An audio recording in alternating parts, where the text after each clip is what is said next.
లోక్సభలో తీవ్ర అలజడి. సందర్శకుల గ్యాలరీ నుంచి సభలోకి దూసుకెళ్లిన ఇద్దరు ఆగంతకులు. దట్టమైన పొగ వదిలి కలకలం. నియంతృత్వం నశించాలి, నల్ల చట్టాలను రద్దు చేయాలి అంటూ నినాదాలు. పార్లమెంట్లో బయటపడ్డ తీవ్ర భద్రతా వైఫల్యం. భయభ్రాంతులకు గురైన ఎంపీలు. ఏం జరుగుతుందో అర్థం కాక గందరగోళం. తేరుకొని దుండగులను బంధించిన ప్రజాప్రతినిధులు. పార్లమెంటు వెలుపల పొగ వదిలి మరో ఇద్దరి నిరసన. భద్రతా వైఫల్యాలపై దర్యాప్తు కమిటీ ఏర్పాటు చేసినట్టుగా తెలుస్తా ఉంది. దేశ అత్యున్నత ప్రజాస్వామ్య వేదిక అయిన పార్లమెంట్లో బుధవారం తీవ్ర అలజడి చెలరేగింది.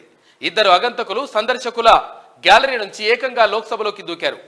వెంట తెచ్చుకున్న గ్యాస్ క్యాన్ల ద్వారా దట్టమైన పొగను సభలో వదిలి కలకలం సృష్టించారు. ఈ అనూహ్య పరిణామంతో ఎంపీలంతా ఒక్కసారిగా భయభ్రాంతులకు గురైనా వెంటనే తేరుకొని భద్రతా సిబ్బంది సాయంతో ఆగంతకులను బంధించారు. దీంతో అంతా ఊపిరి పీల్చుకున్నారు.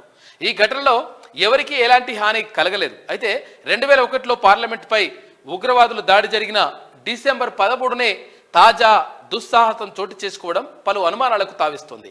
పార్లమెంటులో తీవ్ర భద్రతా వైఫల్యాలను ఇది బట్టబయలు చేసినట్టయింది. మరోవైపు పార్లమెంటు భవనం వెలుపల కూడా ఇద్దరు వ్యక్తులు బుధవారం క్యాన్ల ద్వారా గ్యాస్ను వదిలి నిరసనకు దిగారు.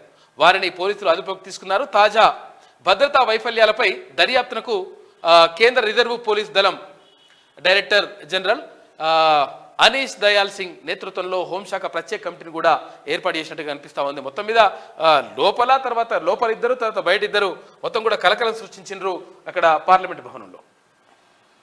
మూడంచెల భద్రత కళ్ళుగప్పి అడుగడుగున తనిఖీలను ఏమార్చి పార్లమెంట్లోకి గ్యాస్ క్యాన్లను తెచ్చిన దుండగులు శత్రు దుర్భేద్యమైన ఎలా తేయగలిగారు? పార్లమెంటుపై ఉగ్రదాడి ఘటనకు 22 ఏళ్లు గడిచినటువంటి సందర్భంలో మళ్ళీ ఘటన చోటు చేసుకోవడం నిజంగా ఇది దారుణమైనటువంటి విషయం. లోక్సభలోకి ప్రవేశించి ఓ దుండగుడిని పట్టుకునేందుకు ప్రయత్నిస్తున్న ఎంపీలంటూ ఇక్కడ చిత్రం చూసుకోవచ్చు.